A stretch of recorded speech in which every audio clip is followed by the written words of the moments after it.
ವಿದ್ಯಾರ್ಥಿಯ ಶಾಲಾ ಬ್ಯಾಗ್ನಲ್ಲಿತ್ತು ನಾಗರಹಾವು. ಎಸ್, ಗುಜರಾತ್ನಲ್ಲಿ ಆಘಾತಕಾರಿ ಘಟನೆಯೊಂದು ನಡೆದಿದೆ.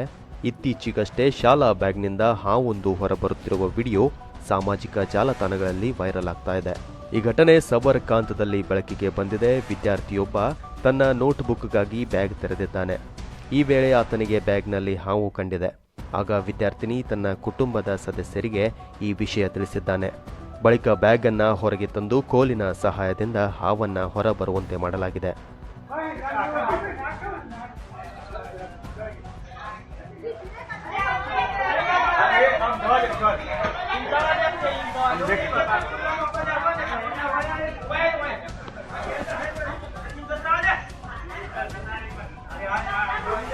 ना मारवान नहीं भैया।